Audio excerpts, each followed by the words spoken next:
Brahmachari.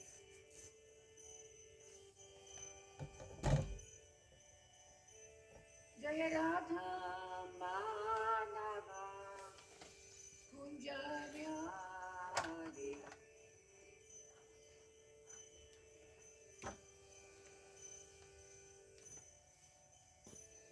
Hare Krishna, Krishna Krishna, Hare Hare, Hare Ram, Rama Rama, Hare Hare.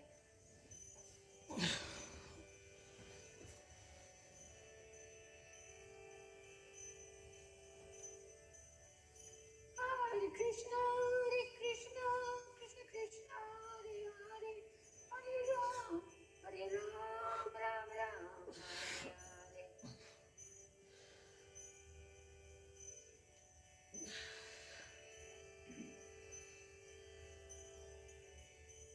Hare Krishna, Krishna Krishna, Hare Hare, Hare Ram, Ram Ram, Hare Hare.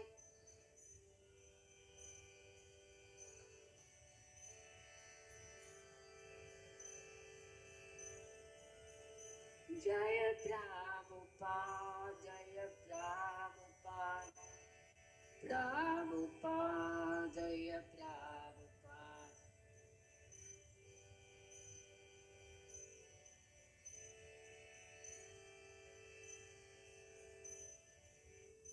Jaya Prabhupada, Jaya Prabhupada, Prabhupada, Jaya Prabhupada.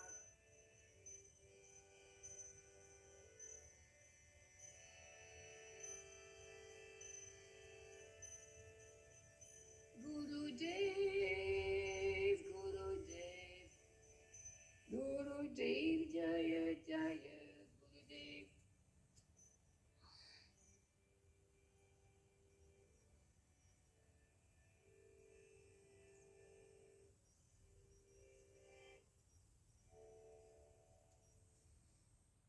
Om Namo Bhagavate Vasudevaya.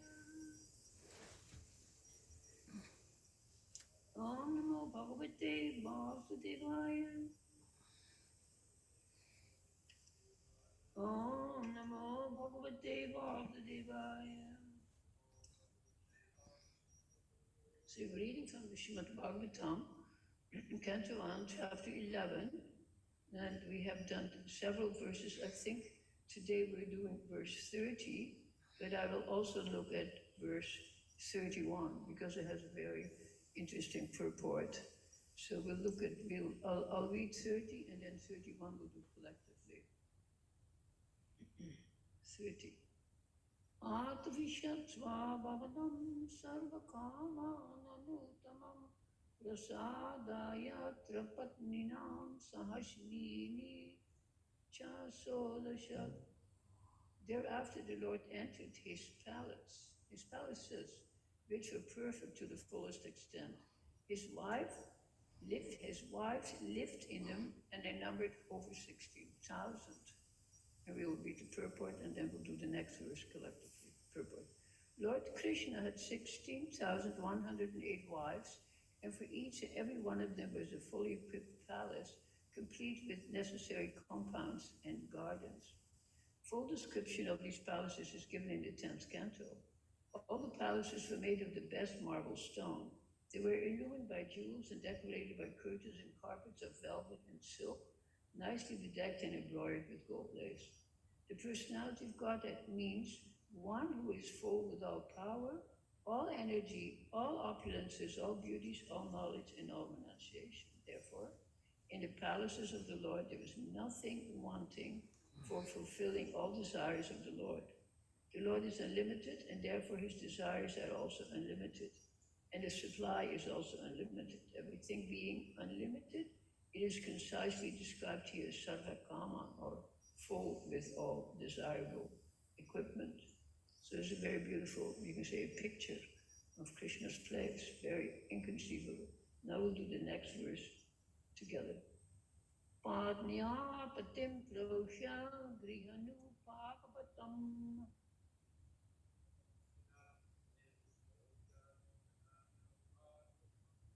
Vilokya sanjata mano mahotsavaha.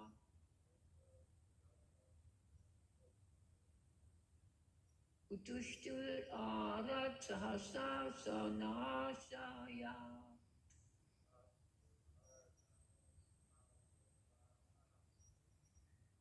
Sakam prater vridita lochana nanaha.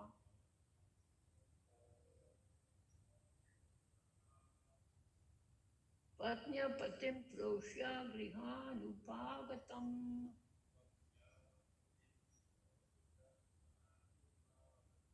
Vilokya sanjata mano mahotsavaha. Utushtur arat sahasa sanasaya.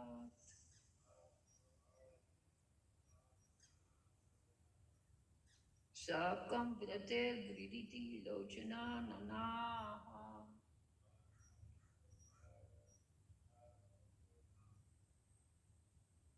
Patnya patim prosya grana bhavatam.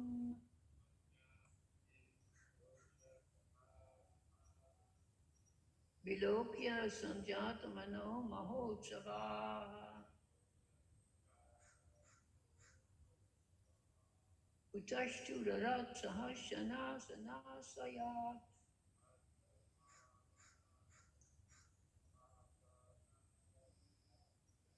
Sakam prater vridita lochana nanaha.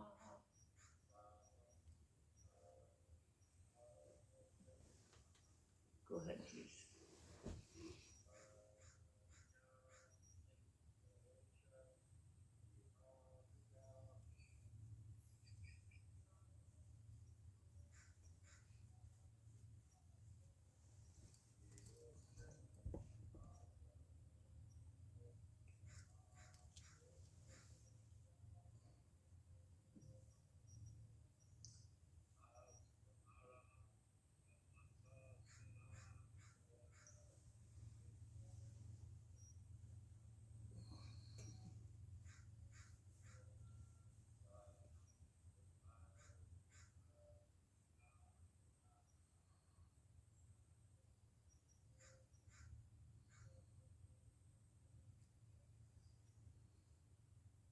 Go ahead.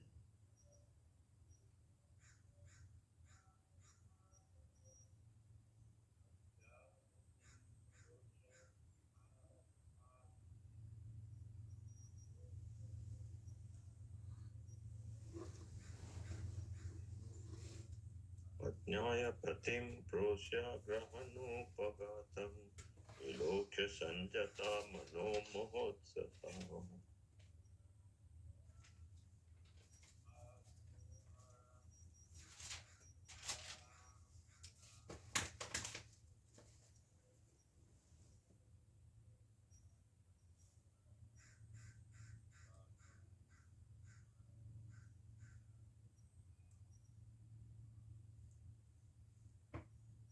Anybody else in presence or online? Online, yes. Krishna, can you hear me, Mataji? Yeah, we can hear you, Manu. Please go Thank ahead. you.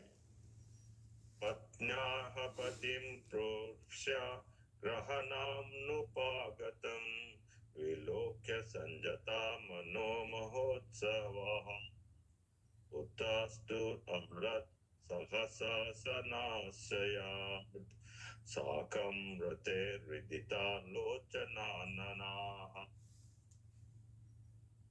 Anybody else, please? If not, we'll look at the word for word. Patnyaha, the ladies, wives of Lord Sri Krishna. Patim, husband, Prosha, who was away from home. Griha Anubhavatam, now returned home. Vilokya, thus seeing, Samjata, having developed, Mano Maha Utsavaha, a sense of joyful ceremony within the mind. Utashtuhu, got up, arat, from a distance, sahasa, all of a sudden, asana, from the seats, asayat, from the state of meditation, sakam, along with, vratai, the vow, vridita, looking coyly, lochana, eyes, ananaha, with such faces. Translation. The queens of Lord Shri Krishna rejoiced within their minds to see their husbands home after a long period abroad. The queens got up at once from their seats and meditations. As was socially customary, they covered their faces shyly and looked about coyly. Please repeat. The queens of Lord Shri Krishna rejoiced within their minds to see their husbands home after a long period abroad. The queens got up at once from their seats and meditations. As was socially customary, they covered their faces shyly and looked about coyly. Purport. It's a very long purport. As mentioned above, the Lord entered his palaces, his home palaces, occupied by 16,108 queens. This means that the Lord at once expanded himself in as many plenary expansions as there were queens and palaces, and entered in each and every one of them simultaneously and separately. Here is another manifestation of the feature of his internal potency. He can expand himself in so many forms of spiritual identity as he desires, even though he is one without a second. It is confirmed by the Shruti mantra that the Absolute is one alone, and yet he becomes many as soon as he so desires. These manifold manifestations of the Supreme Lord are manifested as plenary and separated portions. The separated portions are representations of his energy, and the plenary portions are manifestations of his personality. Thus, the personality of God had manifested himself into 16,108 plenary portions and simultaneously entered into each and every one of the palaces of the queens. This is called Vaimaham, or the transcendental potency of the Lord.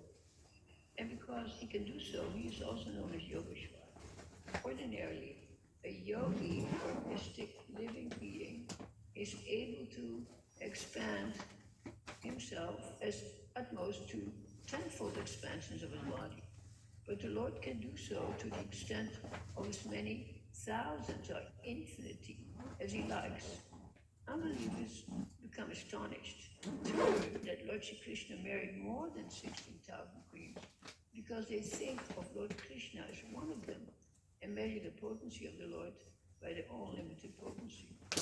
One should know, therefore, that the Lord is never on the level of the living beings who are but expansions of his marginal potency. And one should never equalize the potent and the potency, although there is very little difference of quality between the potent and the potency. The queens were also expansions of his internal potency, and thus the potent and potency are perpetually exchanging transcendental pleasures known as pastimes of the Lord. One should not therefore become astonished to learn that the Lord married so many wives. On the contrary, one should affirm that even if the Lord marries 16,000 million wives, he is not completely manifesting his unlimited and inexhaustible potencies.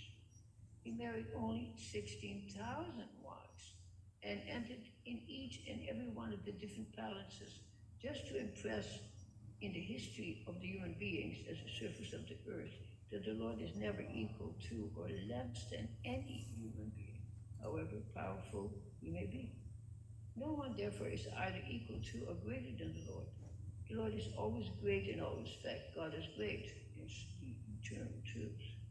Therefore, as soon as the queen saw from a distance their husbands, who was away from home for long periods due to the battle of Kurukshetra, they all arose from the slumber of meditation and prepared to receive their most beloved. According to Yajnavalkya's religious injunction, a woman whose husband is away from their home should not take part in social functions, should not decorate her body, should not laugh, and should not go to any relative's house in any circumstances. This is the vow of the ladies whose husbands are away from home. At the same time, it is also enjoined that a wife should never present herself before the husband in an unclean state. She must decorate herself with ornaments and good dress, and should always be present before the husband in a happy and joyous mood. The queens of Lord Krishna were all in meditation, thinking of the Lord's absence, and were always meditating upon him. The Lord's devotees cannot live for a moment without meditating on the Lord. And what to speak of the queens who were all goddesses of fortune, incarnated as queens in the pastimes of the Lord at Dwarka.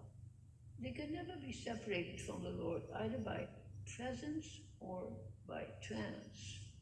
The gopis at Vrindavan could not forget the Lord when the Lord was away in the forest cow herding. When the Lord's boy, Krishna, was absent from the village, the gopis at home used to worry about him traversing the rough ground with his soft lotus feet. By thinking thus, they were sometimes overwhelmed in trance and mortified in heart. Such is the condition of the pure associates of the Lord. They are always in trance, and so the queens who were in trance during the absence of the Lord, presently, having seen the Lord from a distance, they at once got up. They once gave up all their engagements, including the vows of women as described above. According to Sri Vishwanath Chakravarti Thakur, there was a regular psychological reaction on the occasion. First of all, rising from their seats, although they wanted to see their husbands, they were deterred because of feminine shyness. But due to strong ecstasy, they overcame that state of weakness and became caught up with the idea of embracing the Lord.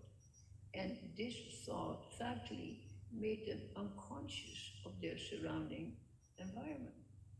This prime state of ecstasy annihilated all other formalities and social conventions, and thus they escaped all stumbling blocks on the path of meeting the Lord.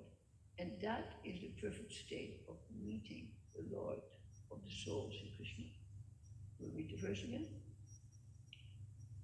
Patnyapatim Pilosha Granasutkantam Vilokya Sangitamana Mahotsavaha Utashtur Arat Sahashana Nasayat Sakam Pratir Vridita Lochin Naha.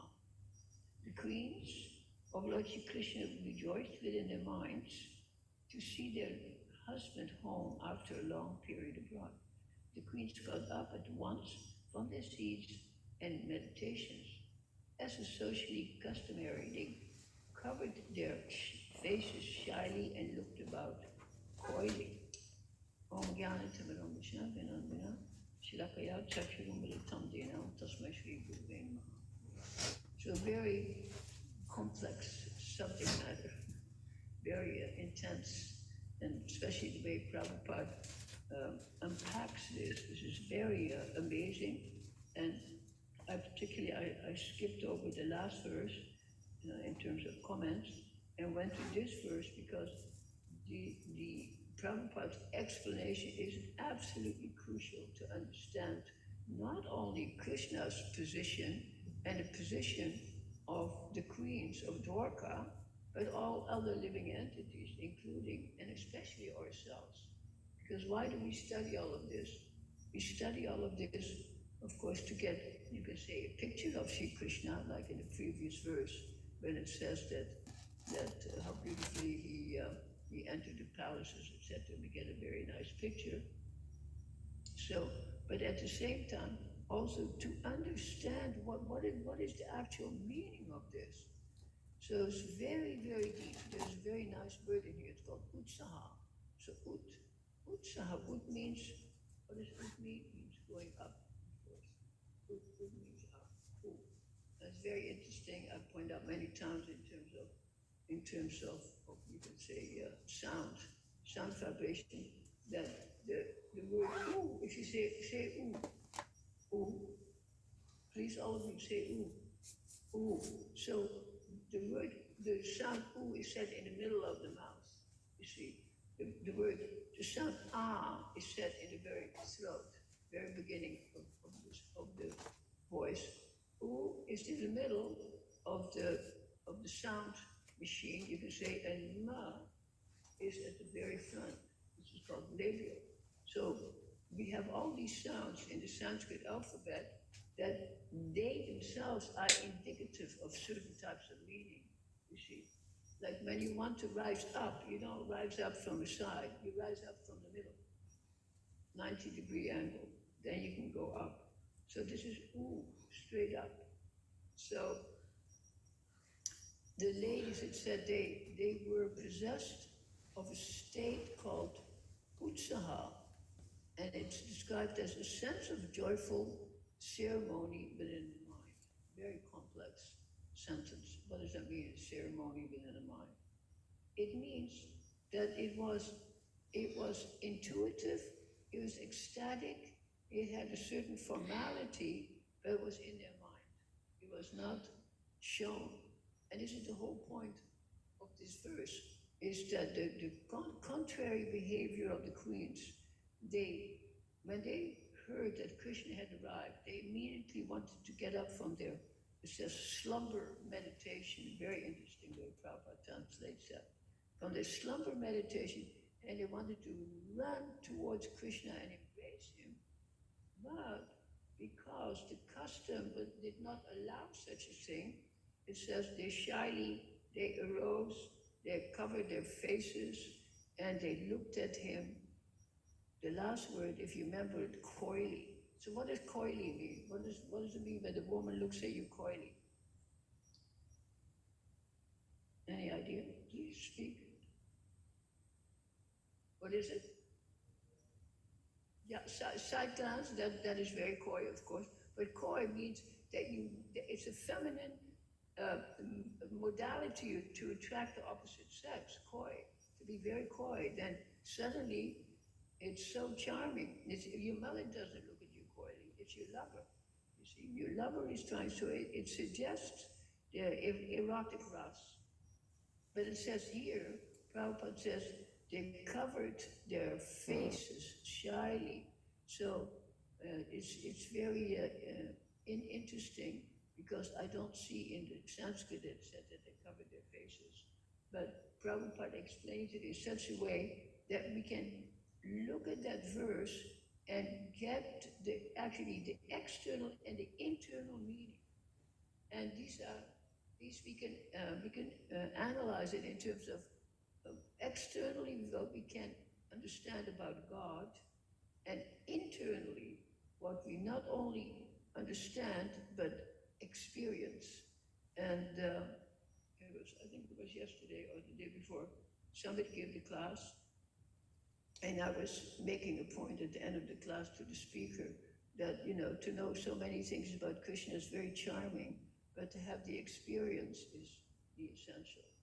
Knowing all the facts, you can make a list of 10,000 facts about Krishna, but if you have no experience, then what is it?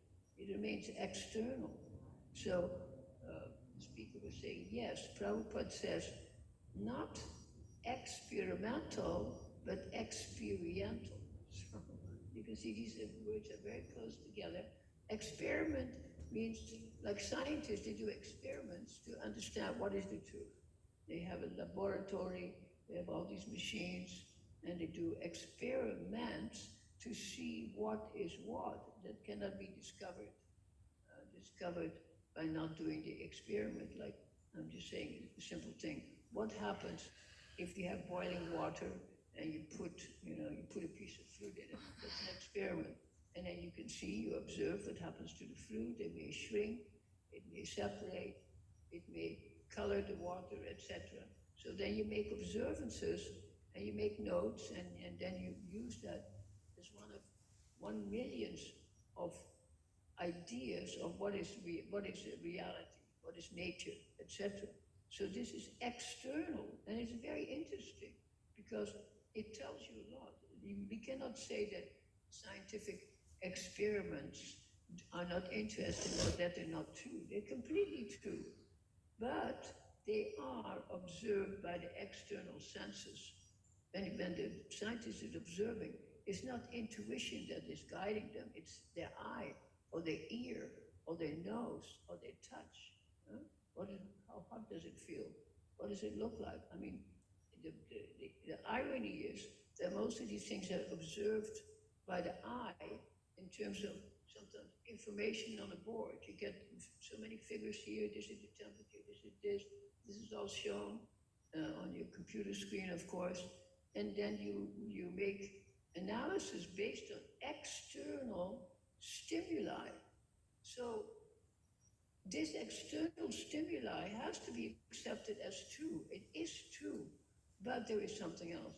So we, of course, even in our line, we had some scientists who became very interested in spirituality, and you could understand that there is something else to the modality of the external. There's the experiential. So in Western philosophy, I've mentioned it many times, Western philosophy, the main theme is the one and the many.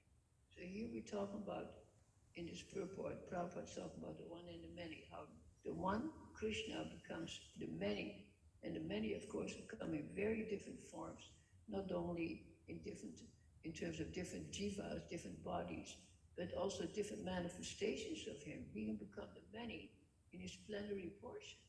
So the variation is either they are part of Sri Krishna himself or they're part of the external energy.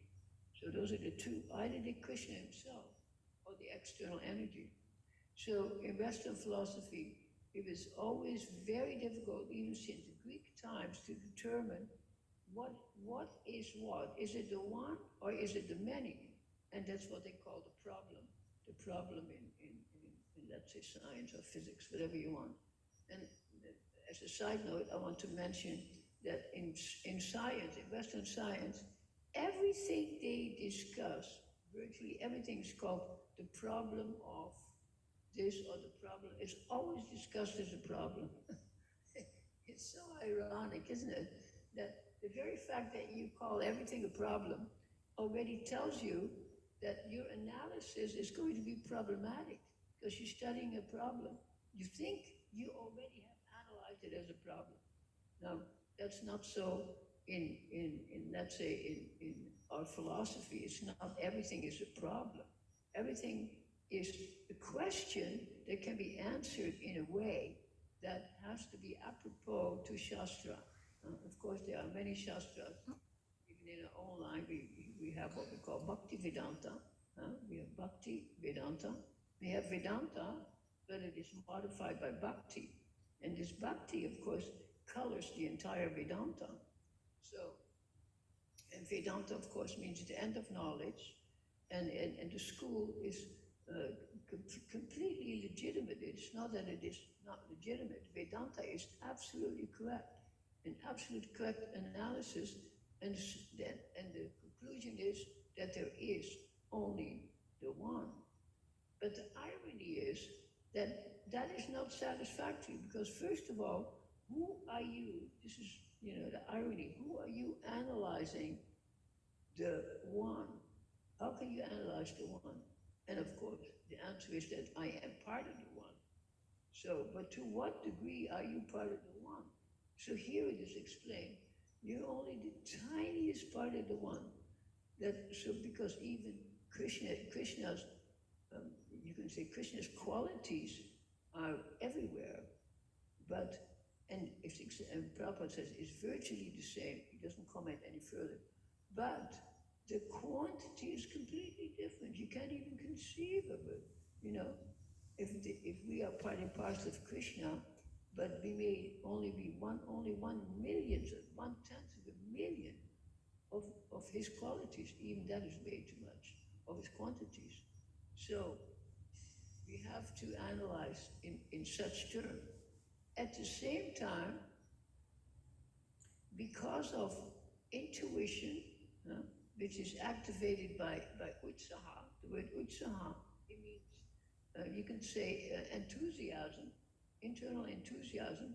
When that internal enthusiasm here is awakened and then it is exhibited, then actually the world can be understood as it is. And we can conceive of Krishna entering into 16,108 palaces at one, castles. So when you think about it, I haven't done the mathematics, but if each palace would occupy like you can say a quarter of an acre or whatever, I mean, the territory would be so huge, you can't even conceive of it. It would be way inland, it's not built all along. So it's inconceivable how that territory could be there and how it could be one city, Dwarka. Huh? But it's very beautiful. It's called Dwarka because Dwarka means, the place of doors. And you can see there's millions of doors, or thousands, tens of thousands of doors that are leading to different boudoirs or different residences. And each queen had their own palace. This, we've heard from the Srimad Bhagavatam in the morning. Krishna, Prabhupada describes it in Krishna book. Krishna, after having passed down through his queens, he walks out of the palaces. 16,108 Krishnas are walking out of the palaces.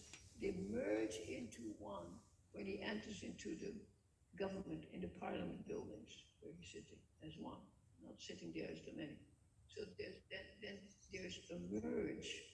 Sometimes Krishna people don't like the word merge because it suggests impersonality or impersonalism, but actually merge can be, very beautiful. Just like you eat something, you drink something, you're merging with the